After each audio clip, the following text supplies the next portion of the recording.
But anyway, let me take you through some brief points and then answer your question directly, Anil. So these are all experiences from the ground because, as Anil mentioned, I've been working for over 27 years now on malnutrition. Most of that has happened in rural and tribal areas, but also on construction sites and in urban slums and so on. So let me just try and share my slides. Um, and again, as Anil was mentioning, I think that's better. Yeah. You see it now? It's visible. All right, great. Yeah. So I think one thing that we all need to know, I mean, 2 points from what Anil started with. One is that we were already in a situation of stagnating nutrition in the country. I mean, like NFHS 5 first phase, the data precedes the pandemic, and that was already showing very worrying trends of stagnation. The second thing, unfortunately, is that there's really very little precise data on what's been going on during the pandemic, and I suppose there are good reasons for that. But everything that we're saying, therefore, is largely anecdotal. But there have been reports, like there's one CBGA CRY report that comes to mind. There have been some Vikas Samvad reports that are state-specific to Madhya Pradesh. And Right to Food campaign has brought out a variety of surveys, one of them very, very recent on the midday meals and the Anganwadi services by Genres and others. So there is some, data which is not, it's not government data, it's not perhaps very precise, but it gives us enough of an indication of what's going on. Now, so there are at least two ways in which, the COVID-19 pandemic is impacting children's nutrition. One is the direct consequences of the disease and the disease process itself, the pandemic. And then there are the consequences of lockdown. And, we've tried to approach this kind of conceptually in this paper that I've mentioned below, Bridging a False Dichotomy in the COVID-19 Response, which is how we think that public health responses should happen to the whole lockdown debate. Is lockdown good? Is lockdown bad? How do we measure the impact of the pandemic itself and so on? So the direct consequences upon children are clearly children themselves being ill, but that's not a major problem for us because we know that now most experts agree that COVID-19 is at worst affecting children in the same way as adults, but much less, probably much less so much less mortality for sure, and also much less severe consequences requiring hospitalization. But having ill parents, so if both parents are down with COVID, as happens, quite frequently during the second wave in particular, then what happens to children's nutrition and so on? Because children feeding and for their nutritional needs, and they need an overall overarching situation of care. And also many children have become orphaned, and that has complicated, of course, their health and nutrition. Now, the consequences of lockdown have been almost as severe because, as Anil mentioned, the basic services, the institutional services available for practically all children have been closed for the last 2 years. So Anganwadi closure, school closure, the lack of general healthcare, which is non-pandemic related healthcare, for simple routine diseases that happen but still kill our children, which is pneumonia, diarrhea, and so on. They have been very severely affected. Transportation to hospitals has been very severely affected. Referrals have been severely affected. Immunization is down. And I think the largest determinant of the whole thing is the level of impoverishment that this community that we're talking about is facing, because parents being out of work, the shift from formal work to more informal work, women in particular being affected much more, and because women are so central to the business of child nutrition, their involvement during the pandemic in care work, in unpaid care work, and informal labor has gone up, and this is really making problems for nutrition. Now, just briefly, the high importance of Anganwadis to nutrition of children. So most of us recognize this picture. It is basically the life cycle approach to nutrition, and you can start anywhere. So if we start with a small child, I don't know if you can see my cursor at all. So there's a small child in arms.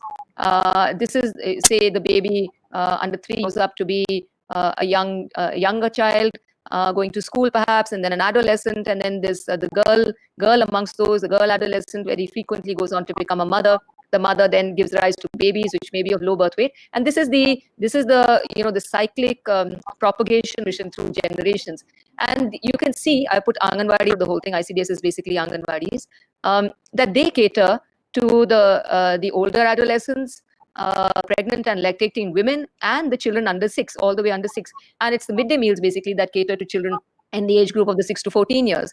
And both these services have been closed. So you can imagine that the consequences of food security for this entire cycle of all peoples being affected. So you can see that babies born in this period, for example, would be more likely to have low birth weight, and therefore the impact of that for the rest of that whole phase of population growth. So this is a very severe consequence of the ICDS being affected so strongly.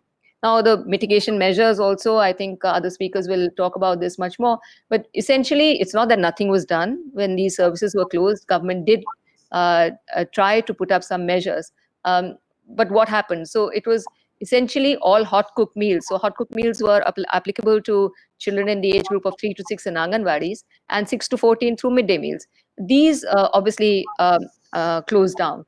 And take-home rations were substituted for hot-cooked meals, as well as some cash transfers in certain states, where state governments also pitched in to give perhaps the extra for cooking. In fact, the midday meal actually put out a directive that even for fuel and for cooking, some extra cash benefits were given.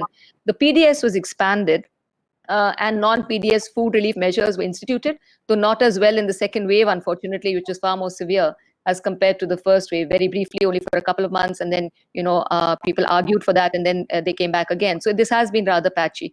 Now, the problems, the issues with all these measures is that the outreach, you see, the Anganwadi system at best reached to about 50 to 60% of our child population. These are government figures.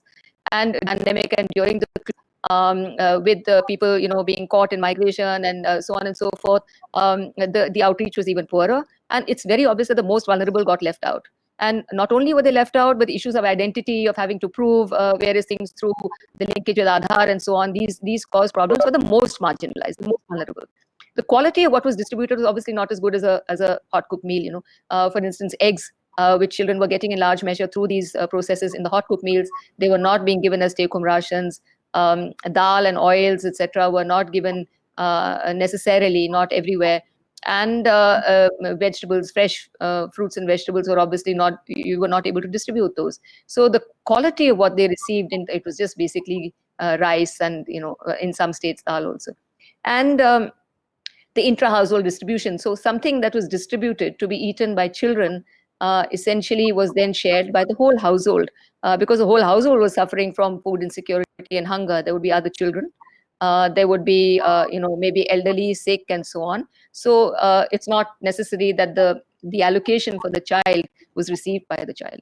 And specifically with malnutrition, we have seen this and continuing to see this. It's very, very grave that one of the biggest tasks of the Anganwadi system is growth monitoring, to identify specifically children with malnutrition, especially children with severe acute malnutrition, the much heard of SAM, because they are more prone to mortality.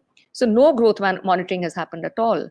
And that means that the identification of malnutrition is really halted to some extent, and no referral to NRCs. Now, there is some data, the CBGA CRY report in particular, it mentions that as compared to previous years, so this is comparing 2019 with 2020, only 9% admissions to NRCs. So you can imagine what's happening to the rest of it, what's happening to the other 90% that needed admission in the context of already stagnating situation of malnutrition. Where are these children, and what's going to happen to them? And I think the answer is pretty much clear, as the chief of UNICEF puts it, and this is Aryan Dawat, who's the chief of nutrition for UNICEF. And he says that malnutrition in the country can go up by 10 to 20% due to the ongoing COVID-19 pandemic, and also warned at that time, this was September 2020, that as many as 6,000 children could die every day. An excess mortality of, I think, if you ballpark figures of something like 1 lakh extra children dying in India due to all this happening. And we on the ground are actually seeing this. It's not just from lack of nutrition, by the way, because Anganwadi services also provide safe protection for children. We've seen drowning because we're not, an institution. Children getting in bad ways because they don't have a school to go to. All kinds of things are happening to children. They're suffering in all kinds of myriad ways because of these services being closed. So the recommendations are quite clear from our side, as the Right to Food campaign and the People's Health Movement, with which I have been quite closely associated, as well as practitioners on the ground, that we really do need a rapid reopening of services with care, of course. not in a cavalier fashion, but what that care would really entail is prioritize vaccination of Anganwadi workers and school teachers, make sure that that's documented properly. A very, very massive community campaign to allay fears, because communities are also very reluctant to now send children back. Yeah, it's my last slide. I'm just finishing. Very reluctant to send children back, and really this conversation that we are having here really needs to happen with them. What are the risks? What is the care that's being taken, and so on and so forth. And we do advocate that we continue food relief for a year, which really should make it as easy as possible for people to access. So therefore, seriously consider removing the digital requirements of the whole thing, because the digital divide is something that is so very sharp and so very blatant. And really, the government needs to take better care of that. So that's all from me, from the ground, and from our experiences during these last 2 very troubled years. And just a snapshot to leave you with. These are women outside of an Anganwadi lining up to take food. Even hot cooked meals were just generally muted, not really given to children as they came. At least that was happening, and also is not. So thanks very much. I'll try the screen and stop my screen share. Back to you.